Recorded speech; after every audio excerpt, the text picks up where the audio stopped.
ज्ञानचंद गुप्ता जी पर एक बार फिर भरोसा जताया गया है बीजेपी के द्वारा।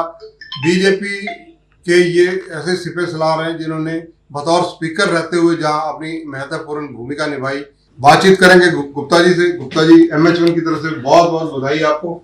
बहुत बहुत धन्यवाद तनित जी, आपका बहुत बहुत धन्यवाद।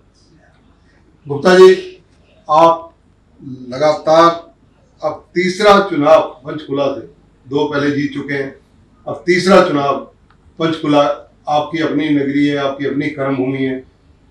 इस कर्मभूमि में आप लोगों के पास किन मुद्दों को लेकर जाने वाले हैं? देखिए धनी जी, सबसे पहले तो मैं अपने शीर्ष नेतृत्व का, आदरणीय नरेंद्र मोदी जी का, आदरणीय जगत प्रकाश नड्डा जी का, आदरणीय अमित शाह जी का और प्रदेश नेतृत्व आदरणीय मोहनलाल बड़ौली जी जो हमारे प्रदेश अध्यक्ष हैं, और श्री नायब सिंह सैनी जी जो हमारे मुख्यमंत्री हैं, इनका आभार व्यक्त करता हूं, इनका बहुत बहुत धन्यवाद करता हूं कि इन्होंने मुझ पर फिर तीसरी बार जो है अपना विश्वास व्यक्त किया है।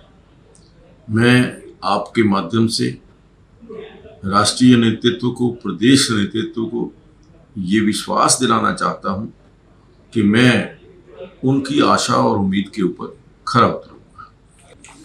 आपका अगला लक्ष्य, ऐसी कौन सी चीजें आप समझते हैं अधूरी रहेगी जिन्हें इस टर्म में पूरा करना है? देखिए, मैंने निरंतर 10 साल के अंदर, पिछले 10 वर्षों के अंदर पंचकुला के लोगों के दिलों के साथ जुड़ने का प्रयास किया है, कार्य किए हैं, लेकिन उनके साथ बैठ करके, उनसे घुल मिल करके, उनसे वार्तालाप करके, चर्चा करके एक अपनापन, लोगों को जो मतदाता है उनको लगे कि ये जो जनप्रतिनिधि है ये हमारा अपना है।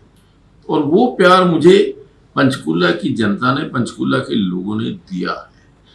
और मैं ये समझता हूँ कि जो कार्य हमने शुरू किए हैं, बहुत मैं दावे से कह सकता हूँ कि ये जो 10 साल के हमारे कार्य हैं, जो 5000 करोड़ रुपए के विकास कार्य हैं, पिछला जब से हरियाणा बना है लगभग 48-50 साल पहले, इससे 2014 से पहले, उस 2048 साल का जो कार्यकाल, उसमें जो विकास कार्य हुए और इस 10 साल के अंदर जो विकास के काम हुए, उनकी तुलना कर लीजिए, कई गुना ज्यादा जो विकास के काम हमने पिछले 10 साल के अंदर किए।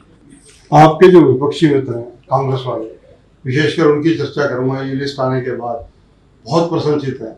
उनके दावे हैं, मतलब ट्रोल कर रहे हैं, वही कह रहे हैं, मतलब इस तरह के वायरल हो रहा है सोशल मीडिया पर कि बीजेपी 12 से 17 के बीच में।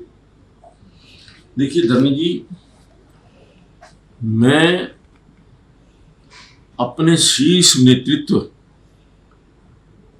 को बधाई देता हूं कि जो कैंडिडेट्स, उन्होंने 67 कैंडिडेट की सूची जारी की है,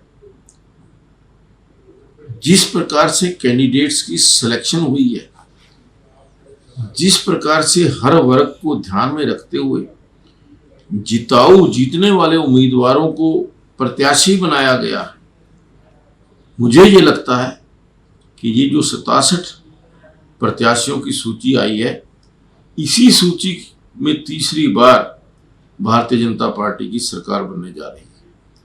और जो लोग ये कह रहे हैं कि 14 या 17, आप चुनाव के रिजल्ट आने के पश्चात जब उनसे बात करेंगे तो उनको असलियत मालूम हो जाए करेंगे। बहुत खूब। तो देखिए, ज्ञानचंद गुप्ता जी सबसे पहले आभार व्यक्त कर रहे हैं अपने आला कमान का, अपने शीर्ष नेतृत्व का। कैमरामैन जितेंद्र हंस के साथ चंद्रशेखर धरनी, MH1 न्यूज, चंडीगढ़।